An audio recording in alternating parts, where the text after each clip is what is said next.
दोस्तों, होली रंगों का त्यौहार है और इंडिया में यह त्यौहार खूब धूमधाम से मनाया जाता है। इस त्यौहार में कोई भेदभाव बिना एक दूसरे को लोग रंग लगाते हैं। लेकिन इंडिया में कुछ ऐसे भी गांव हैं जहां कोई घटना घट जाने के कारण यह त्यौहार सालों से नहीं मनाया जा रहा है। दोस्तों, आज की घटना में एक ऐसा गांव है जहां 155 वर्ष बीत जाने के बाद भी यहाँ के गांव वालों ने कभी भी होली का त्यौहार नहीं मनाया। यह घटना है हरियाणा प्रदेश के कैथल जिले की। इस जिले में दूसरपुर नाम का एक गांव है। इसी गांव में एक पराक्रमी बाबा रहते थे। गांव के लोग इन्हें बहुत मानते थे, बहुत आदर सत्कार करते थे। हर त्योहार यहाँ खूब धूमधाम से मनाया जाता था। हर त्योहार बाबा के सलाह मशवरे से ही किया जाता था। लेकिन एक वर्ष ऐसे ही होली का त्योहार आया। गांव के लोगों में होली मनाने के लिए हर्ष व उल्लास का माहौल था। इसी बीच होलिका दहन के समय वहाँ गांव के बाबा मौजूद थे। बाबा ने समय से पहले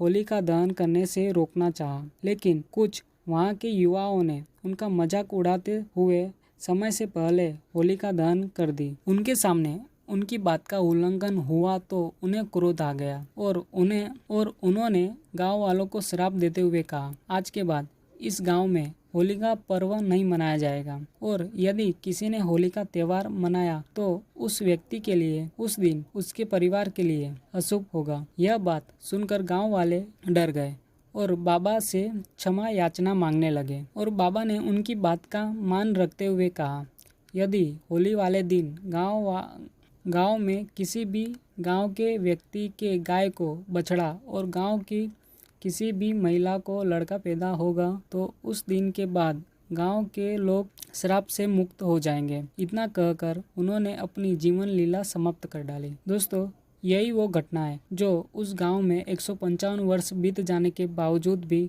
वहां के लोगों ने आज तक भी होली का त्यौहार नहीं मनाया। दोस्तों, इस घटना को सुनाने का उद्देश्य किसी की शारीरिक या मानसिकता को ठेस पहुंचाना नहीं था और ना ही कोई अंधश्रद्धा फैलाना था, बल्कि आपके सामने दुनिया और भारत देश में घटित घटना आपके समक्ष लाना था।